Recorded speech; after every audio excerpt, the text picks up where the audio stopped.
The night sky above Earth glittered with stars, but to Captain Dana Ramos they were no more than pinpricks in the endless dark. Her eyes were fixed on something else entirely. The shimmering blue holographic communication that had blinked to life in the heart of the United Nations Space Command, UNSC headquarters. This was no routine message. "Repeat," the alien voice crackled. "We require assistance. Please, anyone, if you're receiving this, respond. This is the last vessel of the Ulunar fleet. Our fuel is depleted, our life support systems are failing, and hostile forces pursue us. To any who hear this, we implore you to help us."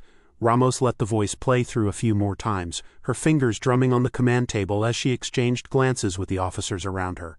The Ulunar, an alien race whose faint mentions in historical records had painted them as elusive and mysterious, were not allies, yet here they were, sending out a desperate call. It had been centuries since Earth had united under a single banner, but humanity had not strayed far from its core principles. If anyone was in trouble, especially if that trouble involved space-faring forces hostile to life, humanity was bound to answer.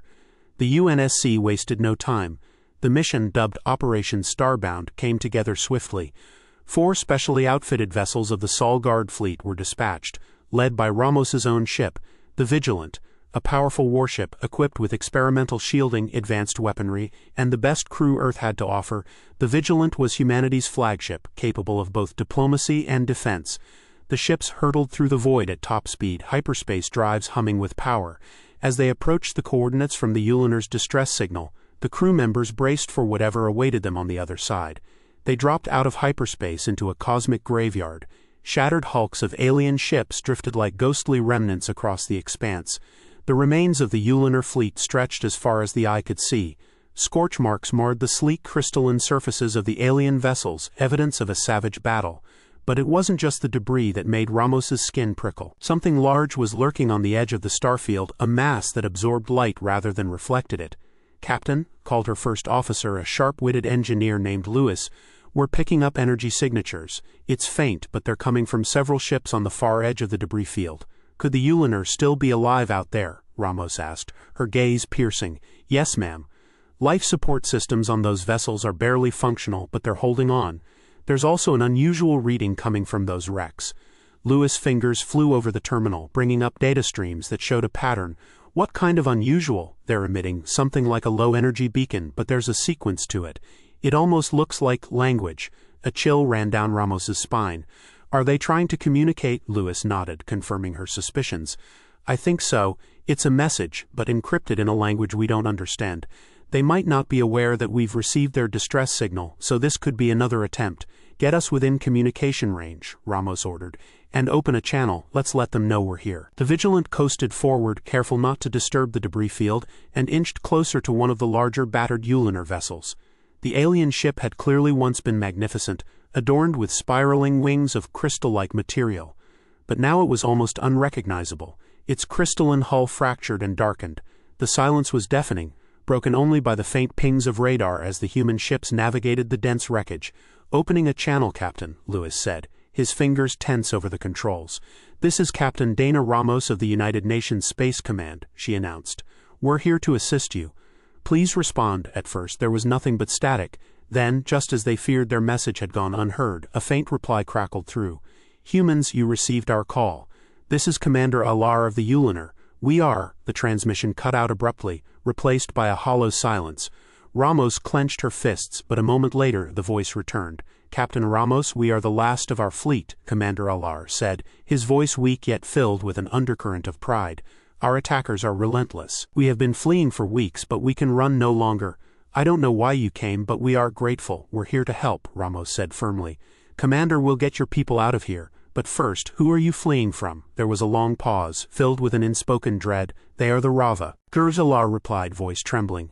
"We know them only by their actions, merciless slaughter and devouring of worlds. They do not communicate. They do not show mercy. We attempted to flee, but they have hunted us down, leaving no survivors." The weight of Alar's words filled the bridge, sparking an urgent resolve in the crew. But just as Ramos opened her mouth to respond, the radar lit up with dozens of signals. "Captain, multiple hostile contacts," Lewis shouted. "They're coming out of hyperspace all around us." On the display, ominous shapes materialized, their dark, predatory outlines resembling a pack of wolves moving in for the kill. The Ravagers were here. "Battle stations," Ramos ordered. "All hands brace for impact." The Ravagers struck without preamble, opening fire with red beams of high-energy plasma that sizzled across the Vigilance shields. The ship rocked, alarms blaring as crew members scrambled to their stations, shields holding Captain. "But they won't last long if this keeps up," Lewis warned. "Then we don't let them keep it up. Fire all forward cannons," Ramos commanded. The Vigilance guns roared to life, sending a barrage of plasma bolts hurtling toward the nearest Ravager vessel. One of the enemy ships exploded in a blinding flash, but there were dozens more advancing, relentless as ever. Outnumbered and outgunned, the human ships fought with desperate intensity. The smaller ships in the human fleet darted around the wreckage, firing strategic volleys that momentarily disrupted the enemy's formation. But for every Ravager vessel they destroyed, 2 more seemed to appear. "We can't hold them off forever, Captain," Lewis gasped, sweat beading on his forehead. "We're not giving up," Ramos said fiercely, determination blazing in her eyes. "What's the status on the Uliner?" "Still drifting, but stable," Lewis reported. "We might be able to tether them to the Vigilant and tow them out of here. But that would leave us exposed." Ramos took a deep breath. "Then we do it fast. Relay the plan to the other ships.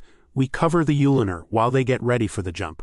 With practiced skill, the human fleet closed ranks around the Uliner vessel, providing a shield of fire and steel as the Ravagers swarmed. It was a brutal dance of death as the Ravagers battered the human ships with waves of fire, each strike hammering at the shields and hulls, until the tension on board was a palpable force.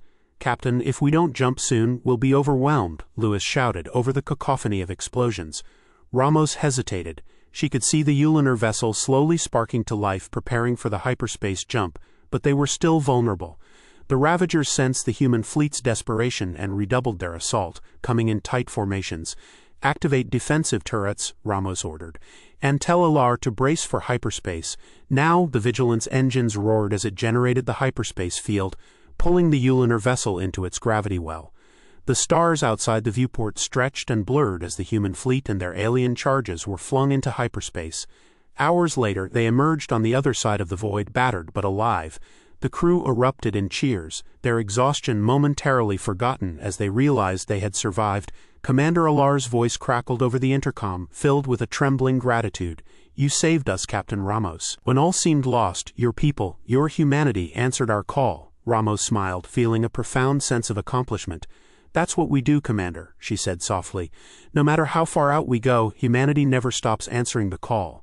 With their newfound allies safe, the human fleet prepared to return home, knowing that this rescue would not be the last. Humanity was ready to stand with those in need and to face any darkness that lay beyond the stars.